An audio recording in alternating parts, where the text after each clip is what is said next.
My mother said that if someone touches me inappropriately, I should come to the office and call her. I'm going to begin our summer safety talk this year with a remarkable story that happened over 15 years ago when we first started talking about summer safety and giving talks like this. At the time, it was not necessarily commonplace everywhere. We actually did a teleconference phone call, if you must know, if I'm dating myself. It was a while back. And I spoke to a group of parents, a few hundred parents on the phone conversation, and gave them some tips about how to keep their kids safe in camp during the summer. One of the mothers that was there called me a few weeks later when her son was in camp already and related that her child was approached by an adult in the camp who got inappropriate with him before anything serious happened. The kid ran to the office and he said, I have to call my mother. And they said, well, we only call on Fridays. He says, no, my mother said that if someone touches me inappropriately, I should call her right away. And he said it at the top of his lungs. And of course, they let him call right away.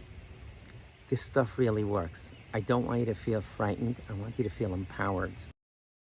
If you're sending your son or daughter to a sleepaway camp, it's not too late to call the camp director or someone in the administration in camp. I very strongly encourage you to do this and ask them what safety training they have for their staff. Now, camps have different staff education around child safety, so all you're doing is listening.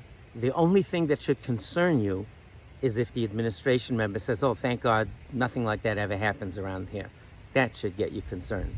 Other than that, listen carefully and share that information with your child. Now, one of the things that make it helpful is ask the camp administrator, again, what their child safety training looks like and what do they tell the children during orientation. Typically, the head of the camp or someone in the senior administration talks to the kids, and one of the things they tell them is that if you're feeling uncomfortable for any reason or unsafe, come to, and that he or she will list a number of people on the administrative team. So you're finding out, you say, look, I would like to speak to my child before the summer starts, and I'd like our information to be congruent. So tell me what you're going to tell the kids during orientation, so I'll be able to do that. You might also want to go visit the website of the camp and show your child the administration members to get more comfortable if they've never been in camp before. If your conversation with the camp administration member about child safety went well and you feel that you understand their program, how things work, then you're probably ready to sit down and have a talk with your child, sharing those rules and ideas with him or her. If you're not comfortable yet, you don't feel like you really understand the program, don't be shy. You can politely ask some follow-up questions, like, did you find this helpful in the past? These rules, do kids actually disclose to administration members when they feel uncomfortable? Do you remind the kids during the summer about this? I found over the years that well-run camps that have good programs, the administration members are actually proud of it, as they should be. And they're eager to share with you. If they start getting defensive, provided that you're asking the questions politely and not giving them the third degree, if they start getting defensive in a polite conversation, honestly, that might be a sign that things aren't exactly as they should be there.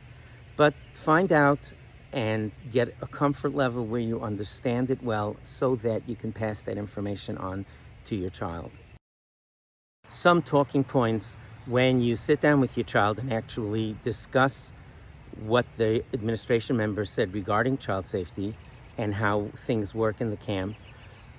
Your messages to your child should be that he or she always has the right to feel safe. They should speak up if they don't feel safe for any reason. You will support them and love them unconditionally no matter what.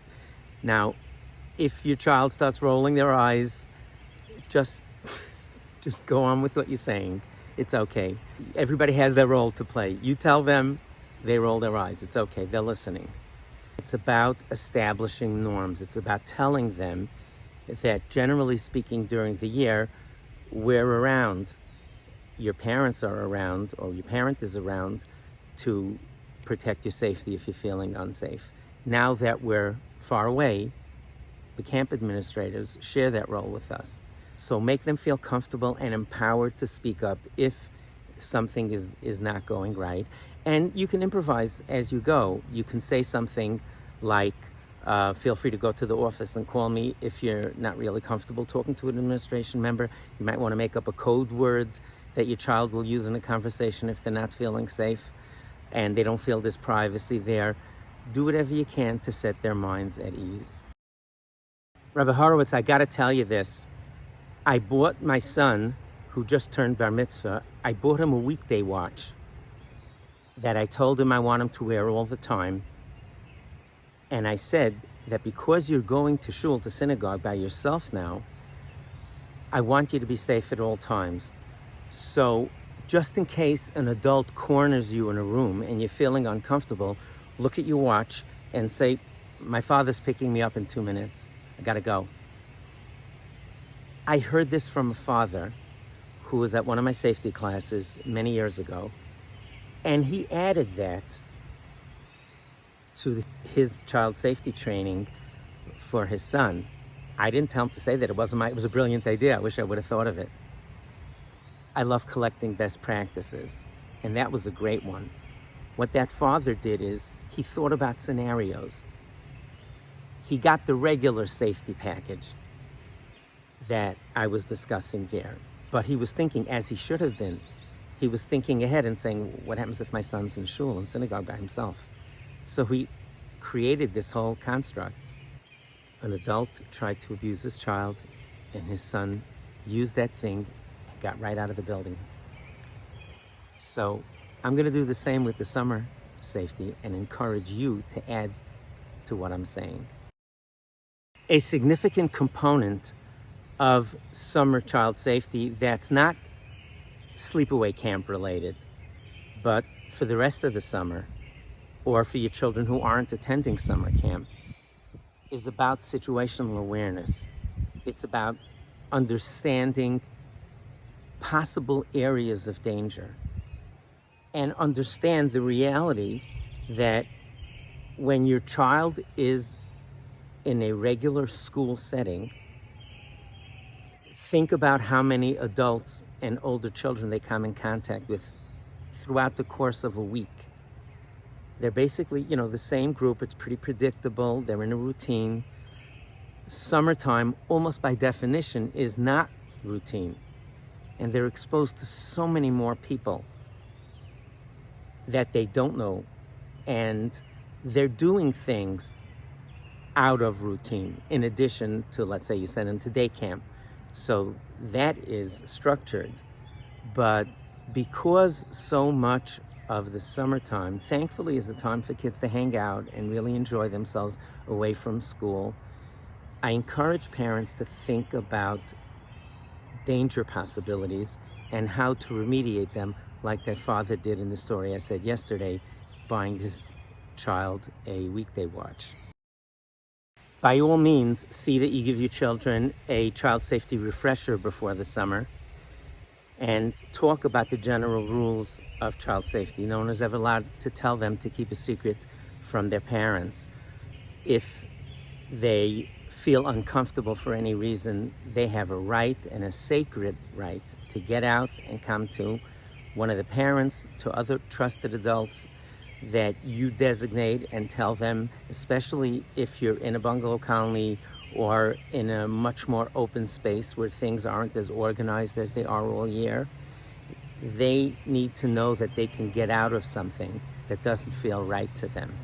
Talk about personal space, their ownership of their personal space, and it's supposed to be a norm. They're supposed to feel that this is normal, that I have a right to have my space and to have people not encroach on it, so that, God forbid, if someone invades that space, it looks peculiar to them. That's not how we do things. Children very often will react in a certain way if someone encroaches on their space, and usually the potential abuser, God forbid, says, hey, that kid was spoken to, I'm out of here. Talk about good touching, bad touching. Some touching is okay, some touching is not, like a spot covered by a bathing suit.